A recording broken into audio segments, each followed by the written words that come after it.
And a Long Island, New York middle school has come under fire for failing to tell parents about a question on a student survey asking about sexual orientation and identity. Joining us right now, Parents Defending Education Director of Outreach, Erika Sanzi. Thanks for joining us this morning. Great to see you.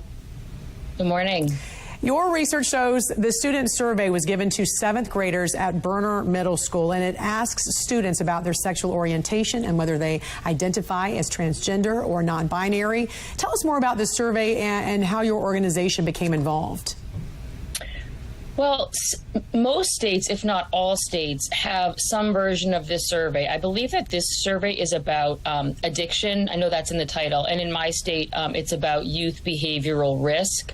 So basically, states want to collect information about, risky, high-risk behaviors. And so they use the schools as the administration vehicle. So in this case, it wasn't a survey that was created by or even, contracted for by the school. It was a state survey that they gave to students, and clearly it involved, I'm assuming it involved questions about drug use, drinking, smoking, as they usually do, also sexual activity, I would guess.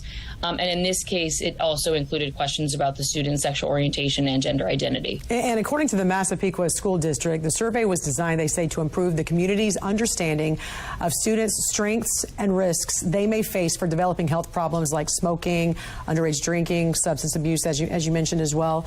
Why do you think questions about their sexual orientation and identity were also included in this survey?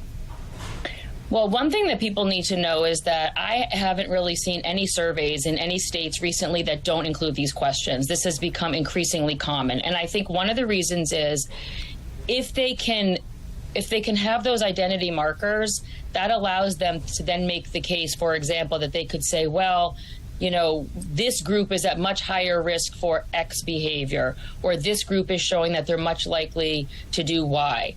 And then that then leads to demands and justifications for funding, not only in school programs, but also in state programs. What I do not know in this case is how anonymous the data is, when it's aggregated, who owns the data, and who can it be shared with. I'm not clear on any of that. And again, what inferences are made? Right, and what inferences are made as a result, as you mentioned there. Now, the Massapequa School District Assistant Superintendent Thomas Fasano did send a letter to parents notifying them they could opt their kids out of receiving that survey, and they even provided a form, from what I understand, to do so. However, it did not indicate there would be questions on the survey about sexuality and gender identity. Did they say why this information was left out? No, I'm not aware of why that was left out. Now, I will again give them props for notifying parents and also providing the opt-out mechanism, because they clearly now understand what their obligations are under federal law. Most school leaders, most school districts do not know that they are required under federal law to provide notification and an opt-out mechanism. What I would say is that the trend that we do see again nationally is a deliberate effort to hide from parents anything related to sexual orientation and or gender identity on these surveys and also in classroom materials. And are you seeing these surveys mainly starting in middle school or even younger than that?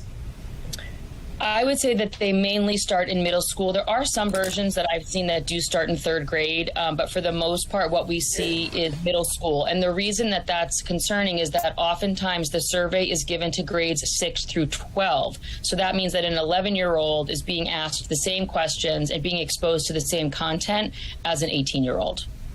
Well, and right now we don't know if anything actionable is being done with all that data, as you mentioned. We have no idea where it's going or how it's being used. Is that correct? That's correct. And if I could just take 1 second to help parents and viewers understand, is that their school districts often pay a lot of money to have outside consultants administer surveys.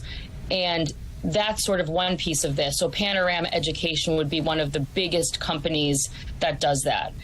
The one in New York we're talking about is a different kind of survey, because that comes from the state, and the state is looking to gather information about, youth risk behavior.